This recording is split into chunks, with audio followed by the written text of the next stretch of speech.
হরে কৃষ্ণ।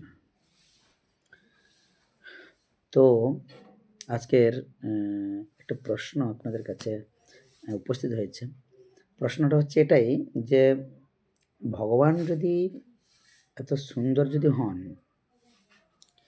তাহলে জগৎটা কেন এত কষ্টের হবে?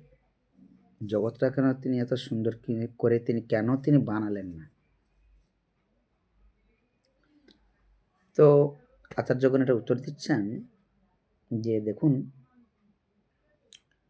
জগৎটা হচ্ছে, এই জগৎটা যে ব্রহ্মাণ্ড, এই জগৎটার নাম হচ্ছে একটা দুঃখালয়ম। এই জগতে যেই আসুক না কেন, সেই জগতে সে দুঃখ পাবে। কিন্তু এই জগতের মধ্যে যিনি ধরুন একটা উদাহরণ দিচ্ছেন, ধরুন এখানে যেন প্রধানমন্ত্রী নরেন্দ্র মোদীজি, তিনি কি খারাপ? না। তিনি কাদের জন্য তিনি জেলখানা তৈরি করেছেন? যারা গভর্নমেন্টের যারা রুলস বা নিয়ম যারা মানবে না, যারা উল্লঙ্ঘন করবে, তাদেরকে এই সমস্ত কারাগারের ব্যবস্থা করেছে তাদের জন্য। তাদের জন্য যদি এই সমস্ত কারাগার ব্যবস্থা না করে, তাহলে সমাজটাকে পুরো নষ্ট করে দেবে।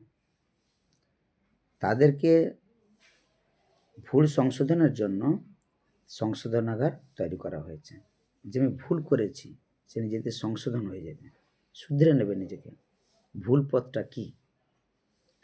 এর জন্য তাদেরকে সেই জেলখানার মধ্যে রেখে তাদেরকে কষ্ট দেওয়া হয়। ঠিক তেমনিভাবে ভগবান কৃষ্ণ ভালো, তিনি হচ্ছেন জগতের সৃষ্টিকর্তা।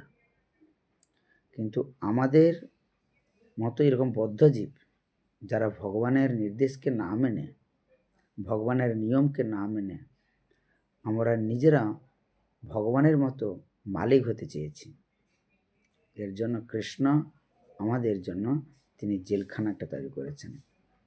সেই জেলখানাটার নাম কি? এটা যে দুঃখালয়ম অশাশ্বতম। এই জগৎটি হচ্ছেন সবসময় দুঃখালয়ম, দুঃখের এটা জগৎ, এটা যে জেলখানা। এখানে আমাদের এসে ভুলটাকে সংশোধন করতে হবে, যে আমরা এসে কি ভুল করেছি। এখানে সবসময় দুঃখই পাচ্ছি। এই জগৎ থেকে যখন আমরা বেরিয়ে যাব, সেখানে সবসময় সুখ পাবো।